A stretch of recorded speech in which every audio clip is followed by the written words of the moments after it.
Welcome to the Kill Shot MMA podcast for UFC Vancouver, your main event, Rainier de Ritter and Brendan Allen. What's up, everybody? I am Sniper for DFS Army. As you can see, I'm rolling solo today. Monk is on the road, so just you and me breaking down all fights on this card. We're going to talk picks. We're going to talk DraftKings strategy. Going to break it all down. Do me a favor. Smash that like button. Share with your friends. I'll move my big head over in a second, and we'll break these things down. Had a pretty good week last week. We pretty much nailed everything except Hamosh totally selling against Konofly. Had a decent card. Could have been great if it was not for that. But that is last week. It's time to get to today. So one more time before I move over, hit the like button. If you want to join up at DFS Army for more picks, breakdowns, use of the Domination Station Optimizer tool, and MMA and all sports, link down below in the description. Make sure you check that out. And here we go, guys. Let's break it all down. Let's start with the first fight of the night, Melissa Croden and Tainara Lisboa. Croden is the favorite, minus 119. Pretty much a pick 'em. Minus 101 is the comeback on Lisboa. Your fight goes to decision prop. Is a minus 180, so leaning towards 3 rounds of action here. While Croden is the favorite, the line is moved. Lisboa opened up as the favorite, so she's 8,400. She's more expensive. Croden is 7,800. Not a lot of interest in this fight overall. You got Lisboa, who's 2-1 in the UFC. Wins over Jessica Rose Clark and Ravena Oliveira, who we're going to talk about later. Not the highest caliber wins. Lost to Luana Santos. Croden making her UFC debut, coming over from LFA. It's really hard to gauge based on UFC competition.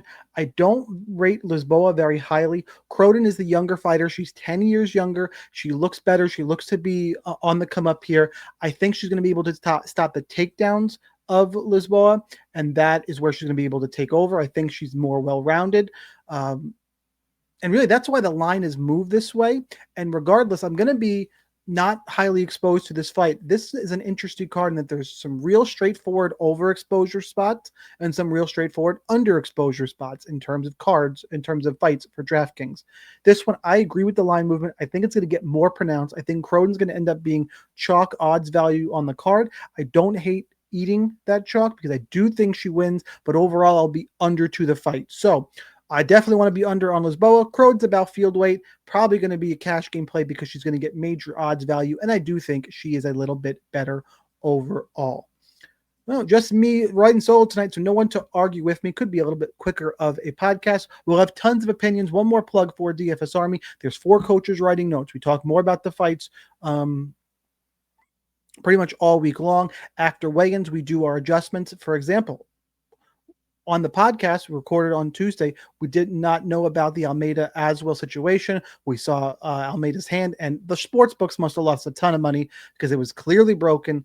We cashed bets. We went overweight on Aswell after a bit of hemming and hawing about whether the commission will let him fight, and we did nail that fight in the end. So all that stuff happens later in the week, so make sure you're joined up over at DFS Army. I can do the plug because this is going to be a relatively short podcast despite 13 fights on this card. Next up, we got Azamat Bekoev and Yousri Belgaroui. And Monk's not here to save me with names, not that he does anyway. Bekoev is minus 290. Belgaroui is plus 245. Apologies for the names. I am destroying that. Fight ends inside the distance, minus 250 for this one. So it should be a good one to target for GPPs. Except for this one, going to be a little bit more lopsided than the inside the distance prop would indicate because I'm very high on Bekoev, who is 9,100. Belgaroui is 7,100. Bekoev becomes one of my favorite plays in that 9K range. Real quick, looking at UFC stats, yes, he lost to Belgaroui lost to Marco Tulio and beat Taiga Iwasaki. 2 Contender Series fights, 1-1. I don't rate him very highly. Whereas Bekoev, on the other hand, Zachary Reese is turning out to be a halfway decent win.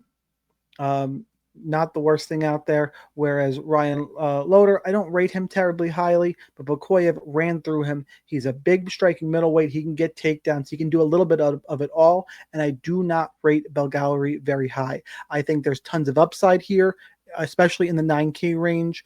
There's a couple guys you want to target, but this is one for 9,100. I think point per dollar. He is my favorite play on the card. And highlight Azamat Bekoev. I'm only going to run back field weight Belgaroui because I'm going to be overexposed to Bekoev. Don't get it twisted. Bekoev, one of my favorite plays on the card. Minus 300, I think, is live for parlays. If you want to do that, if you want to build those kind of accumulators, as my British friends would say, definitely just think Bekoev goes out and smashes. He, to me, is the much better prospect here. Azamat Bekoev for the win.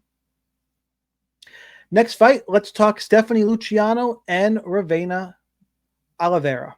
Luciano minus 280. Oliveira is plus 240.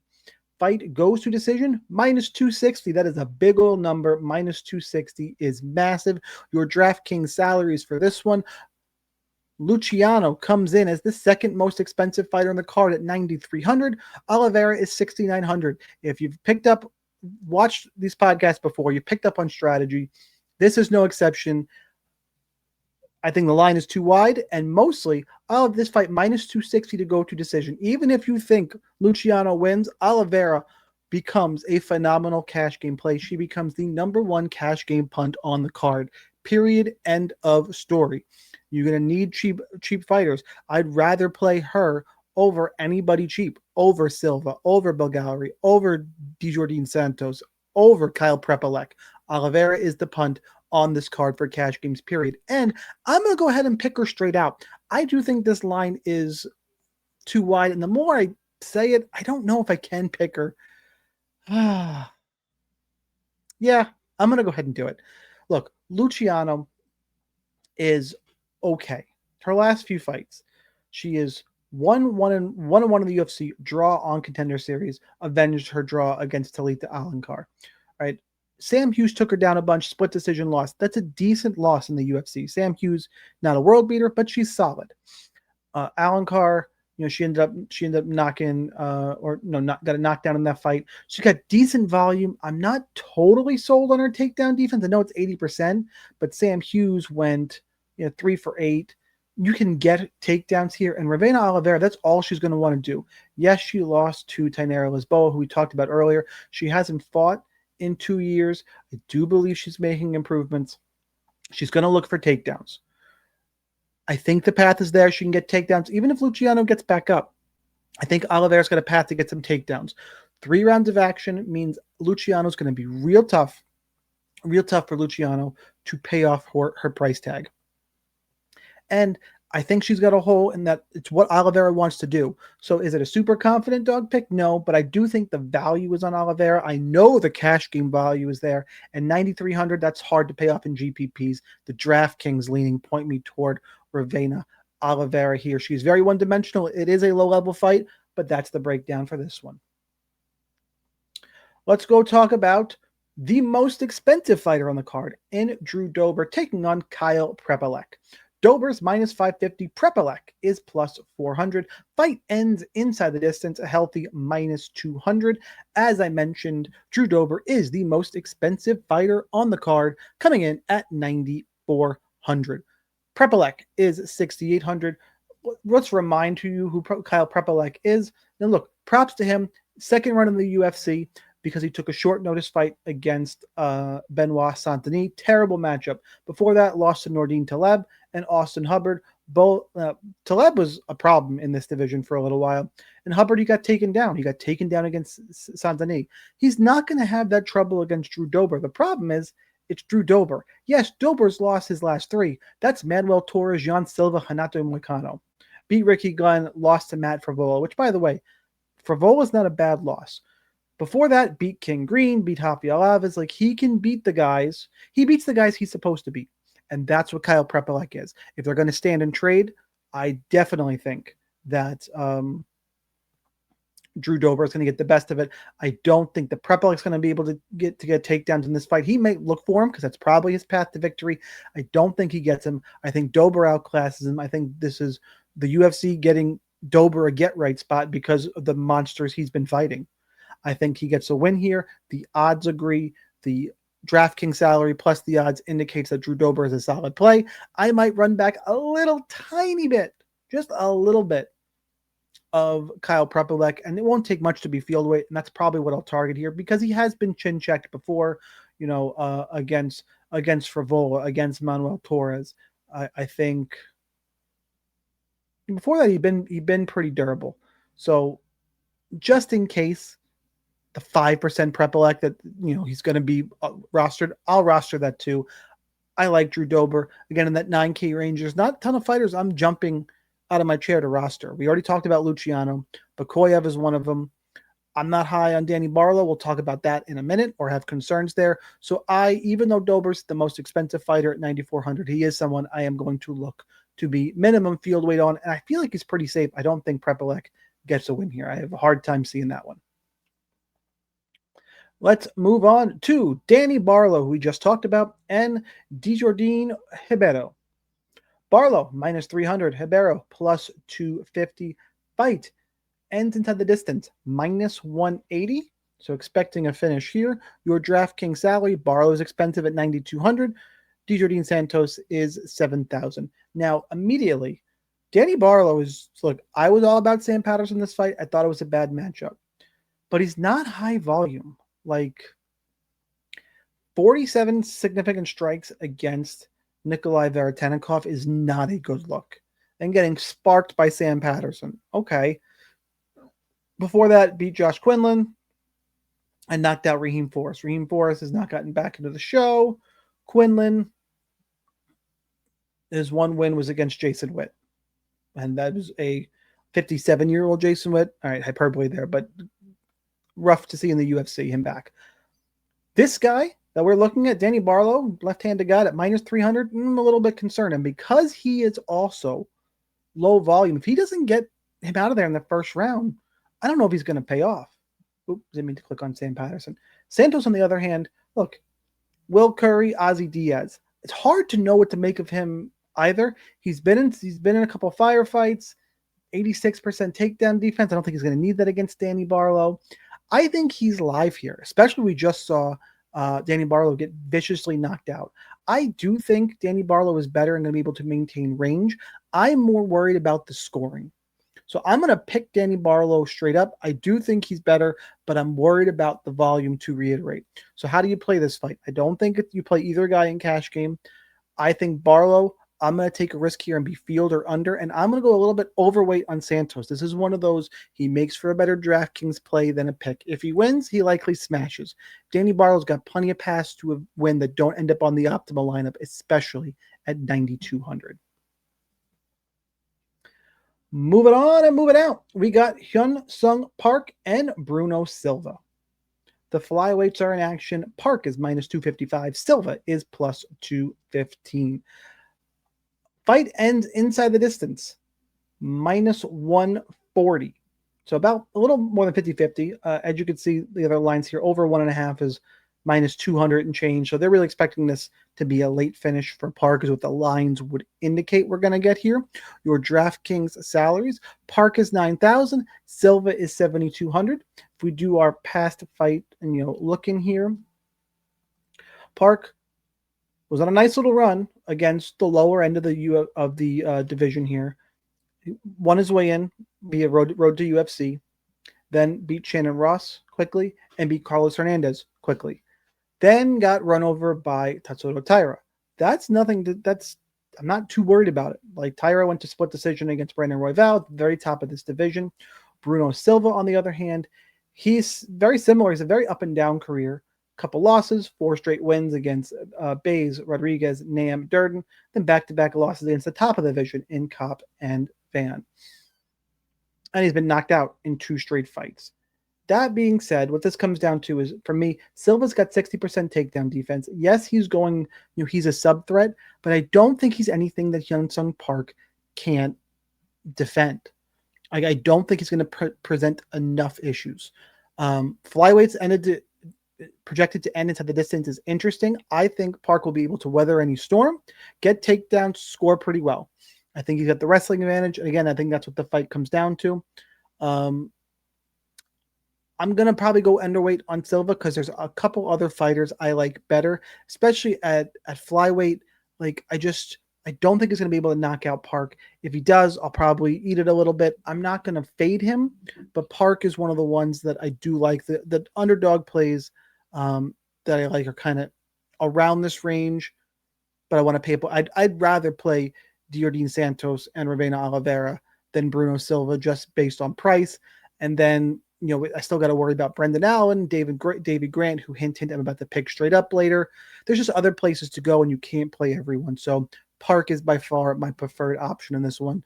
And I actually think he's okay for cash games. I'd rather play him than, Luciano and Barlow, obviously, and Fiorot. So if you end up in this range, I think Park is an okay cash game play as well. Let's move on. Feature prelim time. Charles Jourdain, Davey Grant. Hey, good. Hint, hint. A little bit of foreshadowing. Don't got to wait too long. Jourdain is the favorite, minus 173. Dangerous Davey Grant is plus 148. It is risky picking against Jourdain in his native Canada. Minus 160 to go to decision for this one. Your DraftKings salaries. Jourdain is 8,700. Davey Grant is 7,500. Look, because that goes to decision number, I really think that Davey Grant, even if you don't pick him, not picking him, I do think he's the better DraftKings play pretty clearly. Like, Jourdain is not going to do a ton scoring wise. He got a submission here against Ricardo Ramos, decision where he's 80 significant strikes against Kron Gracie. Like, he tends to, the Andre Ewell fight, he had pretty good volume, but overall, he's not a great volume guy. He can get taken down. Davey Grant is really good at mixing it up. It's why I like Davey Grant in this fight. I think he's a little more varied, and I think Davey Grant, he will take the win however the fight comes. He's better standing up, typically, but he can get up to, he submitted Rafael Assunção. Split decision loss over to Daniel Marcus. I think he should be in a fight winning streak. Really, since the losses to Vera and Yanez, he's looked really good. His stand-up is good. He can defend takedowns. I really was impressed with the Damon Blackshear win. I rate him pretty highly. Like, he's gotten takedowns in the past when he needs them. Like, he's taken down a Martin Day. He's got a win over Jonathan Martinez, who's been up at the top of this division. The worry about Davey Grant, to kind of put a bow on, I know I'm just reading back old results. Mostly, I think Davey Grant is more well-rounded. And wherever he has advantage against Jourdain, I think he's going to be able to dictate where this fight happens. The worry on Davey Grant is he is getting older. He is slowing down. He is, 2 weeks younger than me. So he's about to be 40. 40-year-old bantamweights, that is scary. That is a scary situation. So while I think he's better, the slowdown is going to happen naturally. Regardless, I don't think Jourdain's going to put up a big number and get a finish. But I think Davey Grant's skill for skill is in his career has been better, and I think he can dictate where the fight goes. It's a risky pick for the reason I outlined, but I'm going to put my faith and trust one more time in dangerous Davey Grant. Main card time, we talked about him earlier. It's Matt Frevola and Kyle Nelson. Pick 'em fight, pretty much. Slight lean towards Frevola. Have the books minus 115, minus 105, somewhere in that ballpark, but pretty much a split. Fight ends inside the distance, minus 210. And there are two fights like this. The two mid-range fights are slam dunk fights to go damn near all in on. This one, Frevola is 8,300. Kyle Nelson is 7,900. I love me some steamroller in this spot. Yes, so I got to put out the bias just to be straight up.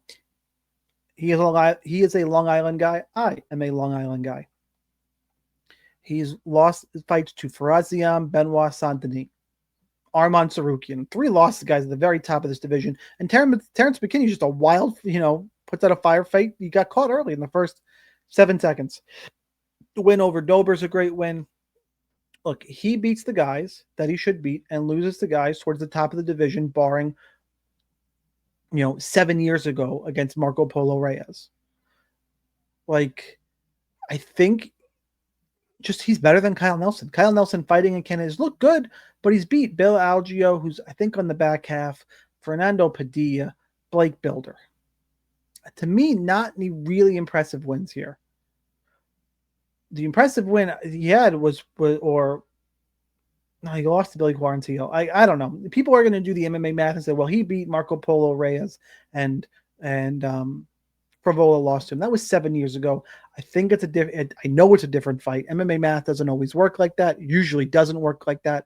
I will target a little bit of both sides, but I'm going to be way over on Frevola. I think he's got more power than Nelson. I think he can mix in the wrestling better than Nelson. I think his BJJ is better than Kyle Nelson. Kyle Nelson is probably the more durable fighter from what we've seen. And if this goes late, he might be able to get Frevola to gas out a little bit. Nelson, I think his gas tank has been pretty good.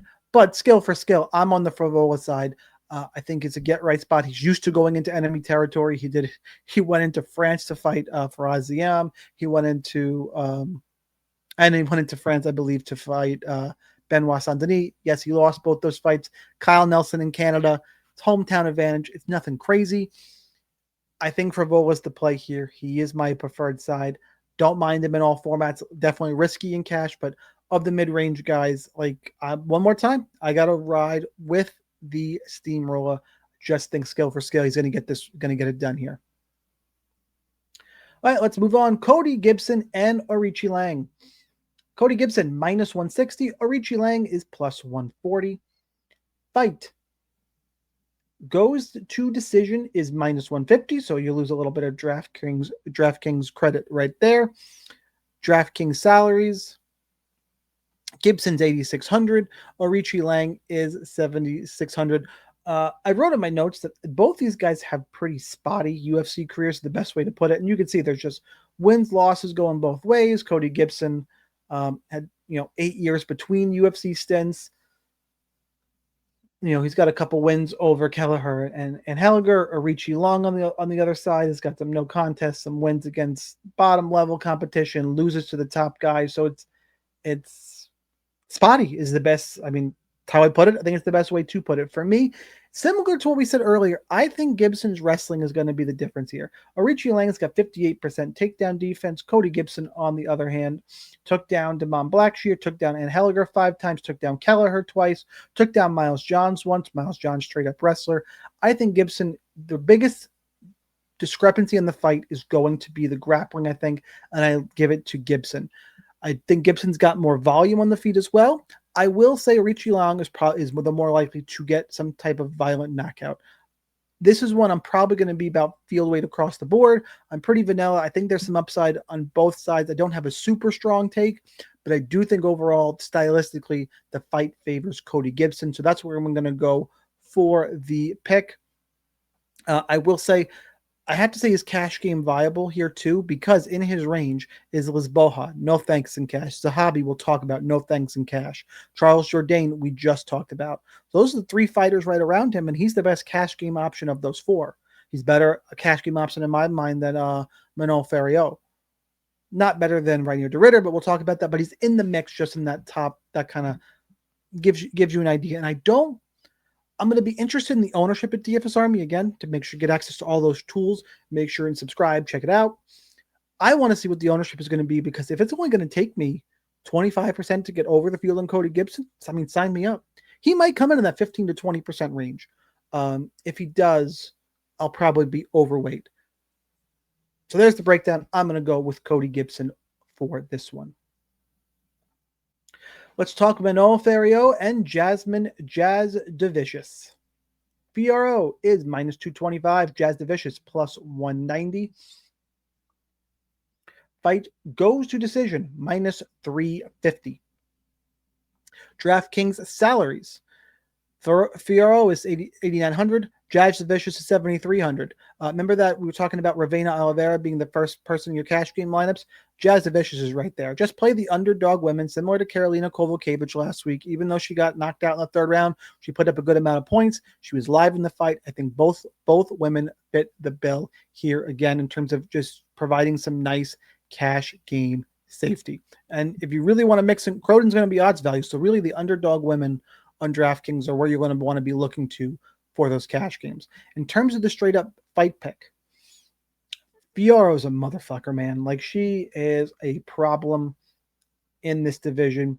I know she just lost a decision to Valentina Shevchenko. Super close fight. And other than that, I mean, the way she manhandled Erin Blanchfield, this fight is not as close as these stats indicate. And I'm a Blanchfield fan. I was in the house for this one. That was a fight. That was impressive.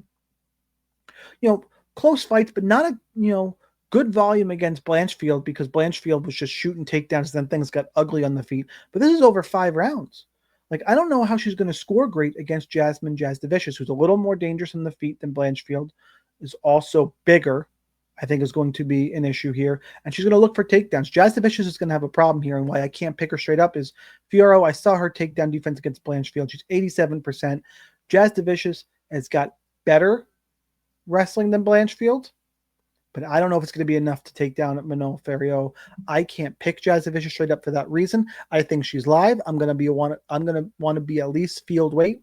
So again, this is one where I'm going to pick Fiorot for the fight pick, but the better DraftKings play is Jasmine Jasudavicius for the upside, specifically here with wrestling. If she wins this fight, she's going to end up on the optimal because she got takedown control time and all that for 7,200?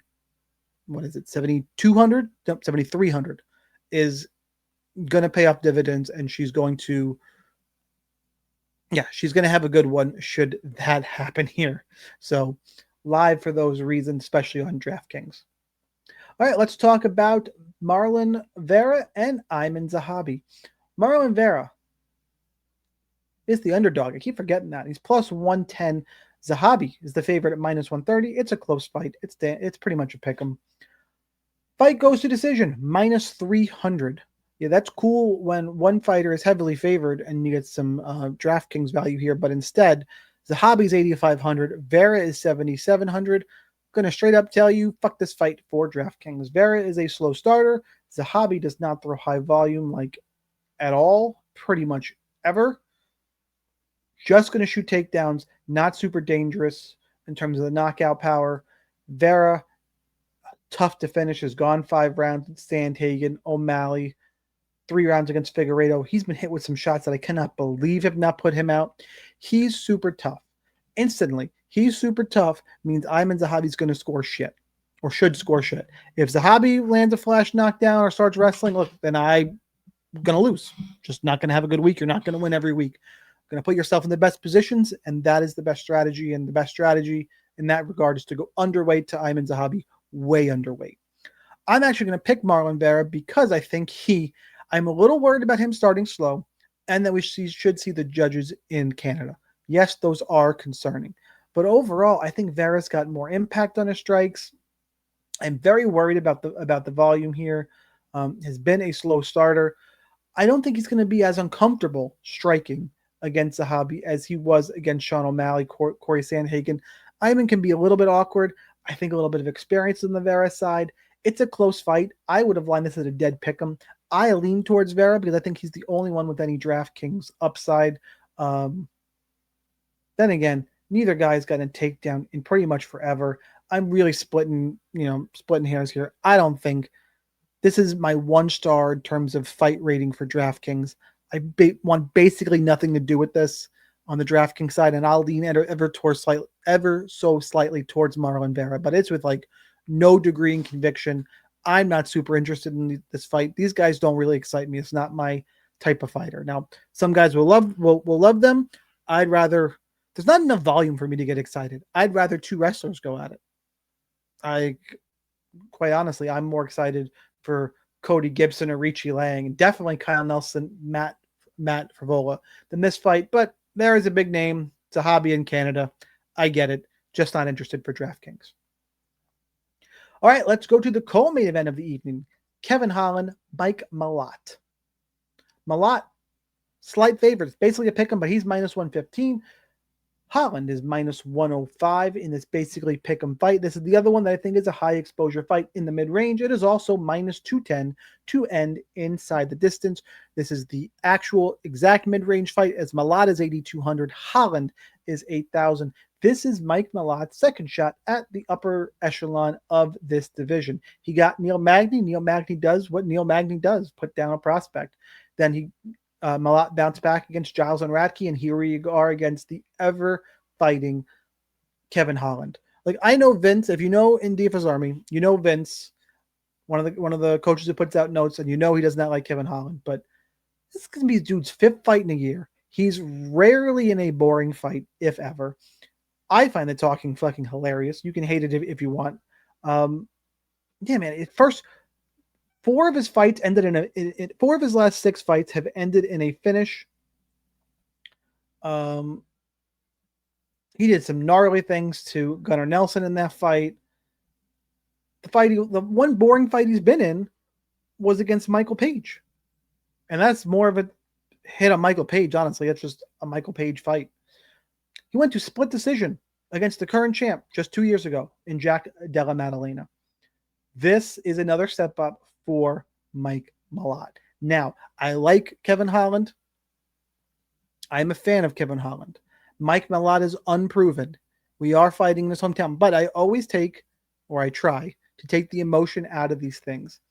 I think this is a bad matchup for Kevin Holland. I'm going to pick against my guy. I have to go with Mike Malott. Now, don't get me twisted. I'm going to be overweight to Kevin Holland too. This is a fight I think goes one of two ways. Either Mike Malott, I think, is going to need takedowns in this fight. He's going to throw big shots, try and get takedowns. Something big lands, or he gets takedowns. If he can't get takedowns, if he doesn't land anything fluky, I think Holland's going to outvolume him. I think Holland is better on the feet. I think Holland is live for a submission too. I do. You know, he's got the Travis Lutter black belt, and we've seen him hit Darce as Anacondas, you know, his active guard against Jacare. Get all of that. Totally. But I think more often the Achilles heel, as we all know with Holland, is that takedown defense. It is 55%. Mike Malott is going to want to shoot, is going to want takedowns here. Yes, he got a decision against, you know, Giles in the feet and, you know, knocked down Radke. But in the other fights, you know, he took down Lainez, he took down Fugit twice, took down Neil Magny 4 times. That's where he's going to have the advantage in this fight. I think it would be a mistake for him to try and stand and trade with Holland. I think that makes Holland live. I think actually makes Holland the favorite in the fight. Give me Mike Malott via grappling and wrestling and kind of use his ground and pound to try and get a finish here. Even if Malott doesn't get a finish at minus 210, he'll spend enough time on top to pay off 8,200. I think stylistically this is a bad matchup for my boy. I'm going to try and be overweight to both. This is one to target both sides of. But again, because of the stylistic matchup, I think Mike Malott and the wrestling are going to get this one done. Main event time. Let's talk Rainier de Ridder and Brendan All-In Allen. Allen stepping in for Anthony Hernandez. Nothing against Allen. I wanted to see Rainier de Ridder and Anthony Hernandez. That was going to be fun. But Allen is a strong grappler too. Minus 200 for de Ridder, plus 170 for Allen. Fight ends inside the distance is still loading. If you're not watching on YouTube, it is minus 260, minus 130 for under 3.5 rounds. So it tells me it's probably not a great fight to stack in cash games. Your DraftKings salaries for this one: Rainier de Ridder is 8,800. Brendan Allen is 7,400. RDR on quite the roll coming over from one. We've talked about all the Bellator people coming in. What about one championship? Beat GM3, beat Kevin Holland, beat Bo Nigel, beat Robert Whittaker. Yes, won via split decision. I do think he won this fight.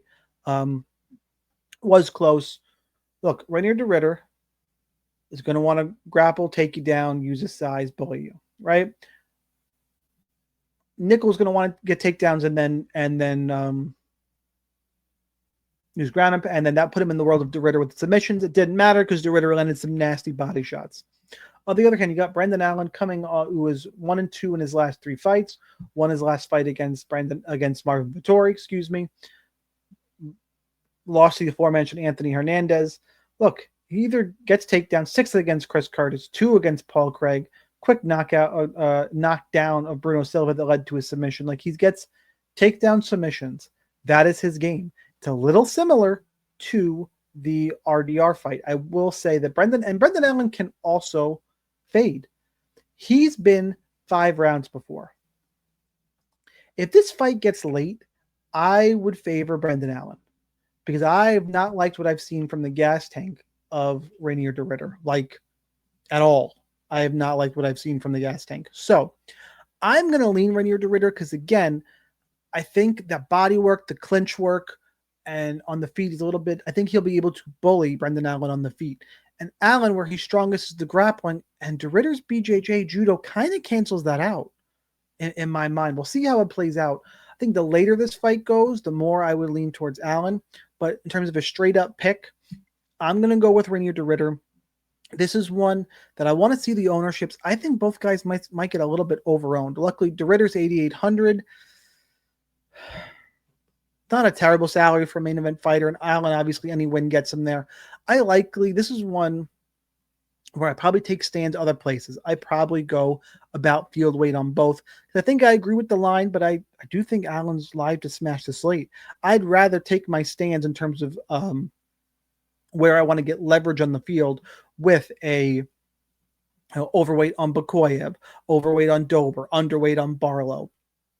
And then with the underdogs, I'll take my shot on the overweight on guys like Davey Grant and probably, Jasmine and full fading. I don't see how I play much of any of the Zahabi Vera fight. So that's probably where things will get different, where I'll be different. Overall, for this fight, I can't bring myself to pick Brendan Allen. Is he live? Sure. Again, his strength, I think DeRitter counters it pretty well. So those are the fight picks. Do not go anywhere, though. We are not done yet. Let's see if I can pull up the background here. And let's talk kill shots. If you don't know what a kill shot is, it is an under-owned GPP play that can help you take down a slate. Can't be chalk, can't be a main event. It can be a favorite. It can be the most expensive fighter on the card if you're going to get overweight and they're going to be not highly owned. It's that simple. What can help you win a GPP? I don't care about the salary. I care about winning. I care about money. And I care about not being chalk. It can't be winning that is the same thing that everybody else is going to do. And in that regard, for me, I'm going against the grain. I'm going with the old man like myself. I'm going with the 40-year-old on the road in Canada against Charles Jourdain. Give me dangerous Davey Grant. I don't think a lot of people are going to play him. I think skill for skill, he matches up well. Just one time for the old guys. One time for the old guys, Davey Grant. That is what I am hoping for. Solo episode for you guys. Hope you guys enjoyed it. Do me a favor. Hit the like button. Comment with what your favorite play of the slate is. Share with your friends. Sign up at DFS Army at that link down below if you're not already signed up. If you are in there, I'll see you in the Discord. Good luck. We'll catch you next time.